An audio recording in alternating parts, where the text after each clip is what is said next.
March 3rd, 1943, somewhere over the Bismarck Sea. The altimeter needle is barely above zero.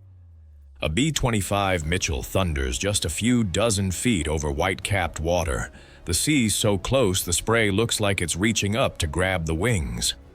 Inside the cockpit, the pilot's boots vibrate against the floor, engines wide open, every gauge on the panel trembling just shy of the red. The entire airplane buzzes with strain and noise. Ahead, the horizon is broken by dark shapes and gun flashes. A Japanese convoy, transports and destroyers locked in formation, wrapped in black puffs of flak and orange bursts. Every ship seems to be firing at once, trying to build a wall of metal between itself and the incoming attackers. "Coming up on the lead ship," the co-pilot shouts, though his voice is almost lost in the roar of engines and the deeper rattle of 50 caliber machine guns in the nose. Those guns are the reason this plane exists. Where a normal B-25 carries a glass nose and a bombardier hunched over a sight, this one has a solid metal snout stuffed with heavy Brownings, 8 of them, all pointing straight ahead. The front of the airplane is nothing but gun barrels, ammo cans, cables, and brackets. No one back at the factory ever signed off on this. On paper, the design was too nose-heavy, too violent, too likely to rip itself apart when all the guns opened up. Yet here it is, racing at wave-top height straight at a Japanese transport. In the windscreen, the ship swells from a gray smudge into a real target. Bow wave, bridge, gun tubs, tiny figures moving on deck. Japanese gunners are already spraying tracers, red and green lines slashing past the nose. The Mitchell bucks in their wake, skidding slightly as gusts and near misses rock the airframe. The pilot can't afford to blink.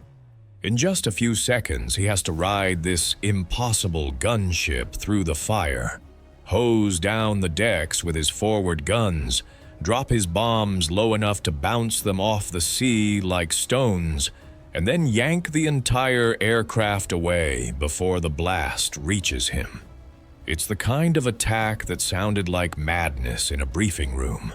Somewhere in that armored nose, behind those jury-rigged guns, is the shadow of an idea from a stubborn, grease-stained engineer named Pappy Gunn. An idea that over the course of 3 brutal days will help erase 12 Japanese ships from the map. The Battle of the Bismarck Sea didn't begin with that one screaming pass over the waves. It started months earlier, far from the spray and flak, on maps and supply charts, spread across dusty tables in Australia and New Guinea. In early 1943, the Allies in the Southwest Pacific were still playing catch-up. They couldn't strike at Japan itself yet. Their war was about short, savage fights in jungles and along coastlines, and about the narrow seas that fed those front lines. The waters between Rabaul, New Britain, and the north coast of New Guinea were a supply highway for the Japanese army. Every Japanese soldier, crate of ammunition, and barrel of fuel headed for New Guinea had to cross that highway in ships. If those convoys got through, Japanese positions at places like Leh and Salamaua stayed dangerous. If they didn't, those positions withered. On paper, the answer was simple: bomb the convoys. In reality, the results were disappointing. Standard doctrine called for medium and heavy bombers to attack from several thousand feet up. B-17s and regular B-25s cruised in at 7,000 to 10,000 feet, bomb bay doors open, dropping neat strings of bombs on moving specks far below. Against fixed targets, airfields, docks, warehouses, this could be ugly and effective. Against ships that could turn, speed up, slow down, and throw up a cloud of flak, it wasn't enough. Captains watched bombs fall, waited until the last possible moment, then yanked their ships into hard turns. Near misses sent great columns of water skyward, but left steel hulls intact. Reconnaissance photos told the story. Time after time, convoys that should have been shattered still counted too many ships afloat. Japanese transports took hits. A few were sunk. A destroyer might limp away with its bow low. But enough ships usually survived to unload their cargoes of men and equipment on New Guinea's shores. Allied air crews risked themselves on long missions over featureless water, only to watch their bombs walk harmlessly across empty ocean. Something had to change. Lieutenant General George C. Kenney, commander of the 5th Air Force, understood that more clearly than anyone. He wasn't interested in repeating the same tactics and hoping for better luck. He wanted a new weapon, a way to attack ships where they were strongest, yet least protected, low, close, and fast. He pictured a medium bomber that didn't drift overhead, but slammed in just above the waves. Guns running, bombs released so low they skipped off the surface and punched into hulls at the waterline. To do that, he needed an airplane that could slug its way right down a convoy's throat and still fly home. That problem landed in the lap of one of the oddest and most valuable assets in the theater, Paul Pappy Gunn. Pappy Gunn's war was fought in hangars as much as in the sky. By 1942, you could usually find him in some hot corner of an Australian air depot, surrounded by half-disassembled aircraft. His uniform was more oil stains than fabric. Officially, he was an engineering officer. Unofficially, he was the one man everyone brought their crazy ideas to. Gunn didn't just fix planes, he upgraded them.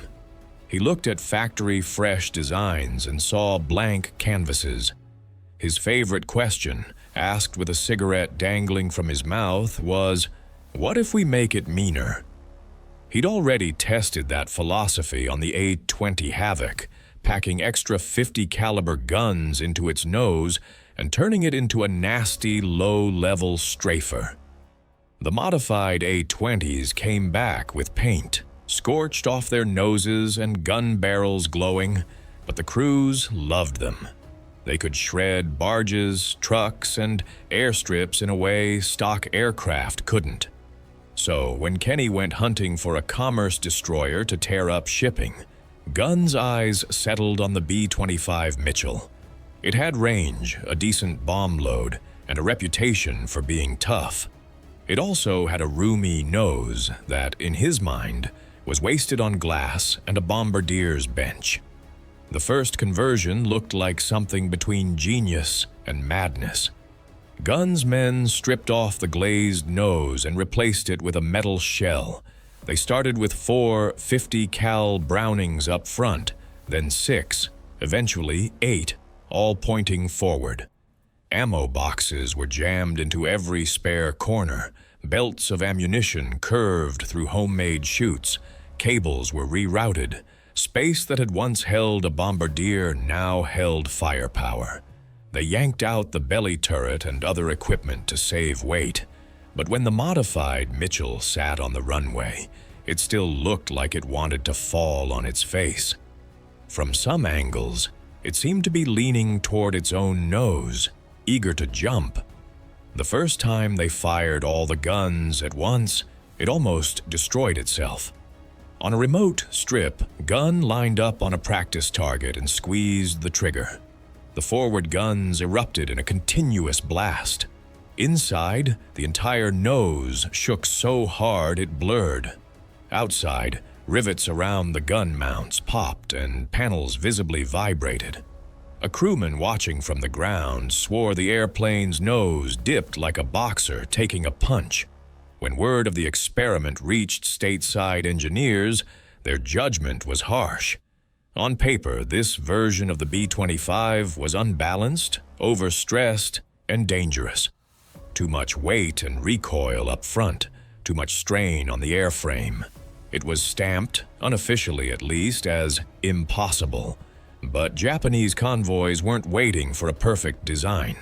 Each week brought new reports. Another convoy spotted, another conventional attack, more near misses, more enemy troops landing, more fighting ahead for ground forces already stretched thin. Gunn looked at the rattling prototype, wiped the sweat from his eyes, and decided that impossible just meant the work wasn't finished. The fix wasn't elegant, it was practical. Gunn and the depot crews treated the B-25 itself as the drawing board. They reinforced the skin around the nose and gun mounts. They added blast tubes so the muzzle flash and gas. Japanese offensive plans in the region would take a beating. Kenny understood instantly. This was the test. On March 3rd, in a hot, smoky briefing room near Port Moresby, crews from the 90th Bomb Squadron leaned over a map of the Bismarck Sea. Grease pencils traced the convoy's projected path. Arrows from Allied bases showed where and when the attack waves would intersect. A staff officer ran through the plan. B-17s go in first from altitude, he said. Break up the formation. Force them to turn. Bowfighters hit next at mast height, rake the bridges and gun positions. Then our B-25s go in low. Strafing run on the approach, skip bombing on the pullout. He let that sink in for a moment. You'll be flying through anything they have left that can still shoot. Someone at the back muttered, "So, just another quiet day." This time, the strained laughter stuck for a moment before dying out. Our focus, B-25, one of Gunn's commerce destroyers, taxied out into the haze a little later, nose pointed toward the sea. 8 forward-firing 50s were loaded to the feed lips. 2 500-pound bombs hung in the bay. The pilot wrapped his hand around the throttles, feeling the vibration climb as both engines roared up through their checks. There was no bombardier in the nose, no glass greenhouse, just a block of metal and guns, and a crew that knew their attack would happen within a few dozen feet of the waves. Hours later, the sky over the Bismarck Sea turned into a layered battlefield. High above, B-17s arrived first, bombing from altitude.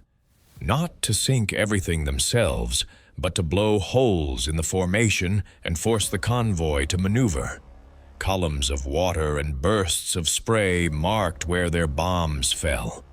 Then the bowfighters came in, almost skimming the wave tops, cannons and machine guns, tearing into bridges and open gun positions, forcing Japanese crews to duck under steel and armor. Behind that chaos, the B-25 gunships dove in. From inside our Mitchell's cockpit, the target transport seemed to rush up to meet them.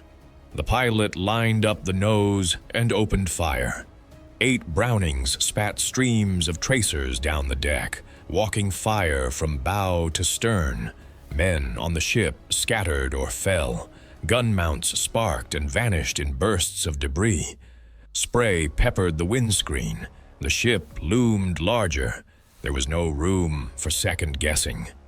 Bombs away! The pilot hit the release. For a moment, nothing seemed to happen. Then, through the side windows, the crew caught sight of 2 dark shapes skipping off the surface. Once, twice, and smashing into the ship's flank. The blast punched upward in a towering geyser of water, smoke, and twisted metal.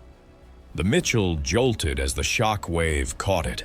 The pilot hauled back on the yoke, engines straining to drag the heavy bomber up and away from the expanding cloud. In the back, someone whooped over the intercom. No one was sure whether they were cheering the hit or the fact that they were still alive.